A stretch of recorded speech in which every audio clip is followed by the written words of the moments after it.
48 members have debated in Parliament on the opening of Parliament address that the President delivered just yesterday regarding his expectations and, of course, his plans for the next 5 years. Of course, we have mentioned that there have been a lot of reactions with regards to what the President has promised. And, of course, it's two sides of the coins. It's either you are in complete agreement with what the President has planned out or you are not. And there are some criticisms and a lot of issues with regards to what the plans look like. Of course, we are in studio and I'm joined by the President of the ATM, the African Transformation Movement, that is Mr. Vuyolwethu Zungula. Thank you so much for making the time. Thank you so much for having us.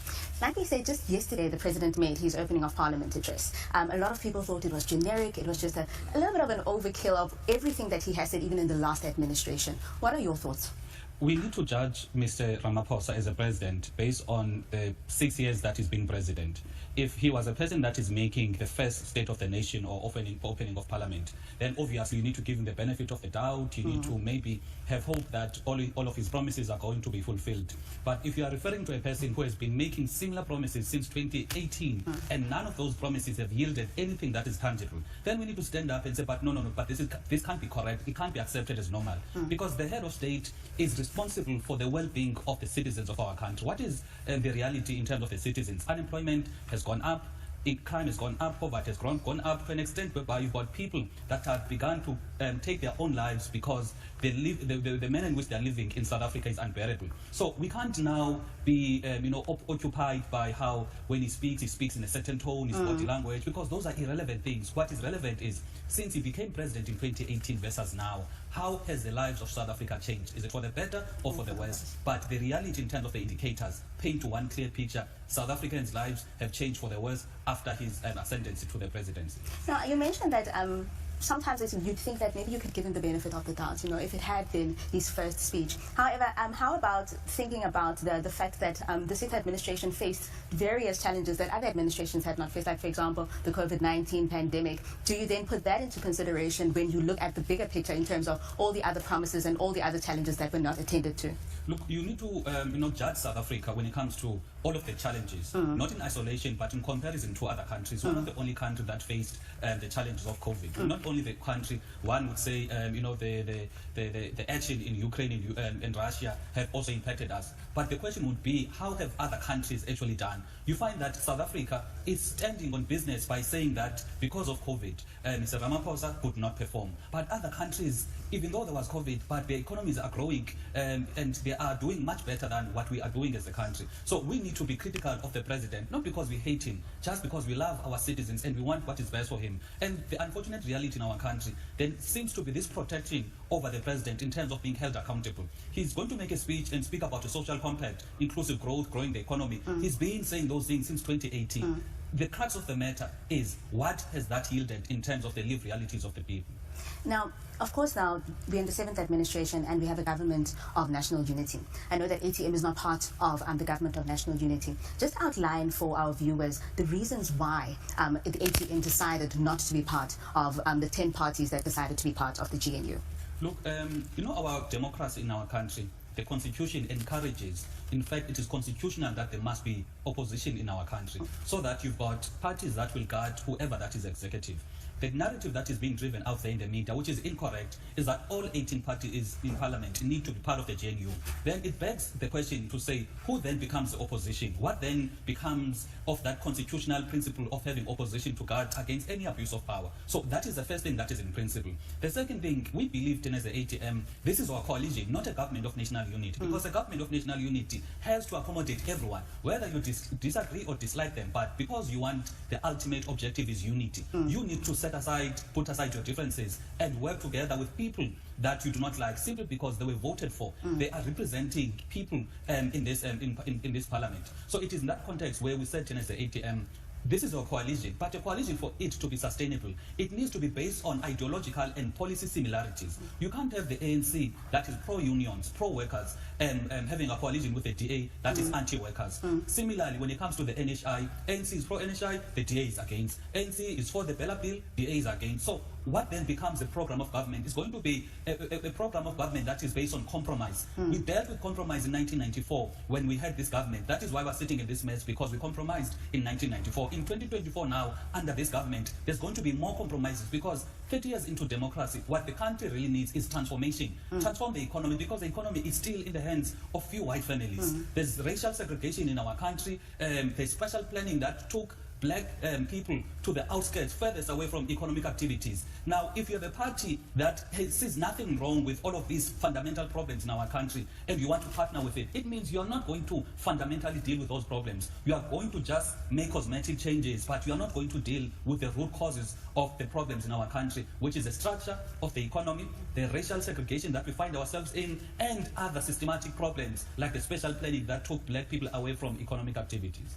Now, with that said, I just want to know, because now you're talking about the GNU and how it is basically anti-South Africa. It does an anti-poor, as you put it. Now, I want to know what the ATM stance is to build what President Cyril Ramaphosa called yesterday a capable and ethical and developmental state. You know, he's very funny when he speaks like that, because he's going to say build a capable developmental state. However, listen to his speech. He makes mention of private-public partnerships. All of the budget debates that we had last week, almost all ministers from water, agriculture, there's an underlying tone of private and public partnerships. How can on one side you are saying you want to build a capable, ethical development state? Because a capable state, meaning it is the state that must provide, that must take the responsibility and build capacity to deal with the problems of the people. However, practically, what are they doing? They're inviting the private sector, so that the private sector is the one that is playing a more role or increased role when it comes to solving some of our problems. So what they have, or what they're basically doing, it is speaking the right notes when it comes to these themes of capable, ethical, developmental state. However, practically so, when it comes to the budget debates of the respective ministers,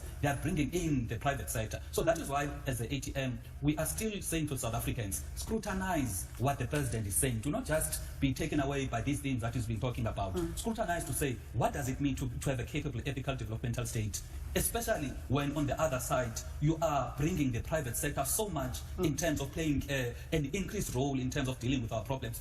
They don't go together. So in our view, it is contradictions. Maybe it is because he enjoys the support of the media and he knows that he's not going to be fully interrogated on his contradictions. Now, you're talking about, obviously, this integration and collaboration with the private sector and the public sector, that obviously you believe that it's the GNU's agenda, right? So I want to know then, if that is not the ideal, collaborating with the private sector, then what is it that the ATM feels would drive an inclusive growth and job creation within the country?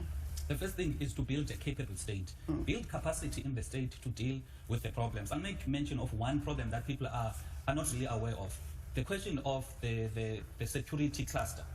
If you add the number of soldiers and police, they are outnumbered by private security, a lot.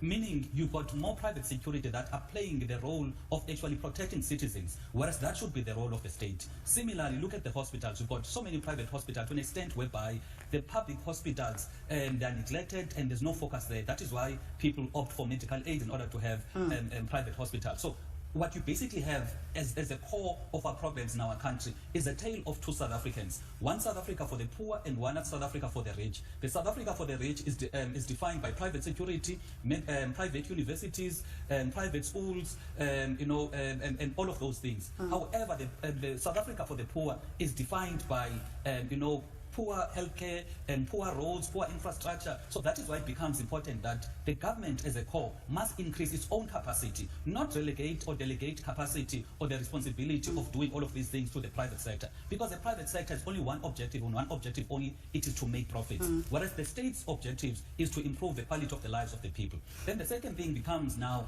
transform the economy. The economy since 1994 has always been in the hands of few white families. You know, when you woke up this morning, if the first thing that you did was to brush your teeth, the person that you make money is the very same person when you were taking an Uber, when you were coming to work, when you are eating in the day. And if the last thing you do in the evening it is to wash your face with a certain soap, again, you are going to be still making money for that one particular family. Meaning the economic structure of our country, it is that very few families are beneficiaries of our economy. That is why whenever you're going to have president talking about these interventions, those interventions are going to be captured by the very same economic system that benefits an elite few, instead of having a transformed economy that's going to benefit people across the board. So for us, build a capable state, transform the economy so that our money or the wealth of the country does not circulate in few families' hands, but rather is circulating amongst the multitudes of our people. Now, talking about public service, you mentioned public service and quality public service. The President did mention the importance of ensuring that there are resources, there's enough resources to ensure that public facilities are able to provide a service delivery. Can we just talk about how we find that the staff in the public service, how they might be a problem in ensuring that resources and service delivery is delivered to the people? I think what we lack when it comes to public service is the issue of patriotism. We do not have patriotic people that are working. That is why there's going to be increase in corruption in the public sector. Because if you're not patriotic, for you to do your job, you need to be given a bribe.